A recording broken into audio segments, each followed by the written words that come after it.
अशा पद्धतीने जर तुम्ही धडी करून साडी जर कपाटामध्ये ठेवली ना तर एकदम चापून चुपून बसते ना आणि खूप साऱ्या साड्या वगैरे बसतात.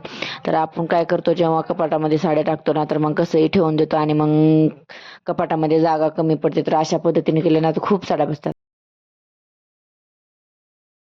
हाय हॅलो नमस्कार, मी पूजा अजून एका माझ्या नवीन ब्लॉगमध्ये अगदी सर्वांचं मनापासून स्वागत करते. तर जे कोणी माझे नवीन व्हिडिओ बघत असेल तर प्लीज मला सबस्क्राईब करा आणि व्हिडिओ आवडला तर एक लाईक जरुरी करा. तर तुम्हाला तर थंबनेल बघून कळालंच असेल की मी कशावर व्हिडिओ बनवला आहे. तर ना आपल्या कपाटात ना खूप म्हणजे आपल्याकडे खूप जास्त साड्या वगैरे असतात आणि कपाटात ना जागाच नसते.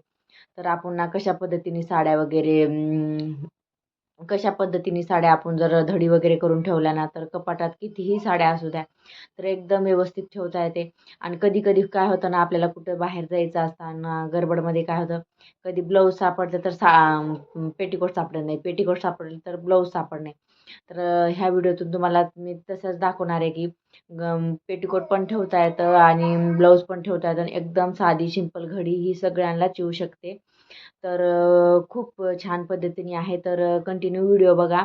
तर दोन पद्धतीने मी स्टेप बाय स्टेप दोन पद्धतीने सांगितलेलं आहे की साडी कशा प्रकारे ठेवली जाते. तर लास्टपर्यंत व्हिडिओ बघा आणि नवीन बघायचं असेल तर प्लीज मला सबस्क्राईब करा. तर तुम्हाला मी अजून एकदा दाखवते. तर हे बघा अशा पद्धतीने ना एकदम दिसायला पण सुंदर दिसते आणि धडी करून ना तर अजूनच छान दिसतात. आणि आपल्या कपाटामध्ये ना जागा नसली तरी खूप जितक्या साड्या असतात ना तेवढ्या अशा पद्धतीने जर आपण धडी करून ठेवली ना तर कितीही साडी बसू शकते. बघा दोन पद्धतीने दाखवलेली आहे. तर एकदम परफेक्ट बसतात. तर कंटिन्यू व्हिडिओ बघा आणि भेटू अशाच नवीन एका व्हिडिओमध्ये. तर तोपर्यंत बाय बाय.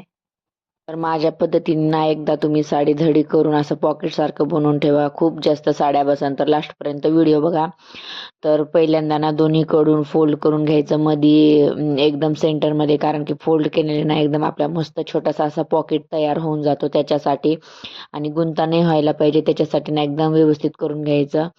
तर मग आणि जेवढी आपल्याला छोटी धडी करता येईल ना तेवढं पण पॉकेट छोटा असा होऊन जातो आणि छान दिसतो.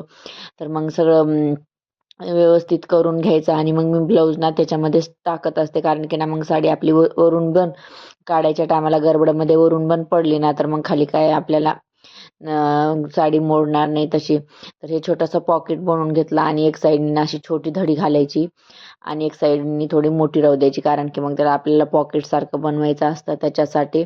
तर ही पूर्ण आतमध्ये साडीच्या जे तसला कप्पा बनवला आहे ना त्याच्यामध्ये पूर्ण टाकून द्यायची.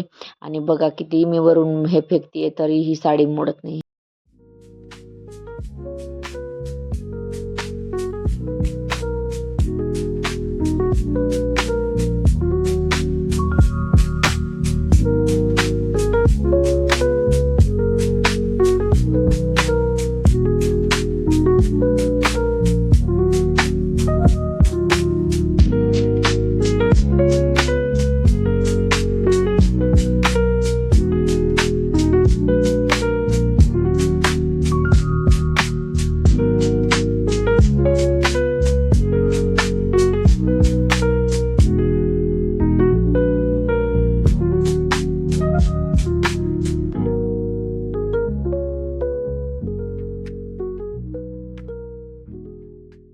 आता ना मी तुम्हाला दुसरी पद्धत सांगणार आहे. म्हणजे मी ना ह्या साडीमध्ये ना दोन प्रकारे सांगितलेले आहे की कशा पद्धतीने तुम्ही साडी ठेवू शकता.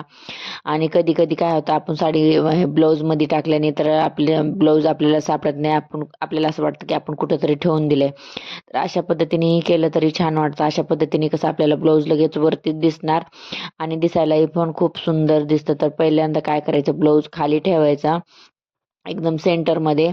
तर एक साईडची धडी घ्यायची आणि त्याच्यानंतर ना मग दुसरी धडी घेतल्यानंतर मग आपलं ब्लाऊज पूर्णपणे हे होऊन जातं आणि मागचा गळाची डिझाईन खूप सुंदर दिसते आणि वरून कितीही आपण खाली फेकली ना तरी ती धडी मोडत नाही आणि दिसायलाही खूप सुंदर दिसते. तर बघा ह्या पद्धतीने एकदा नक्की करून बघा.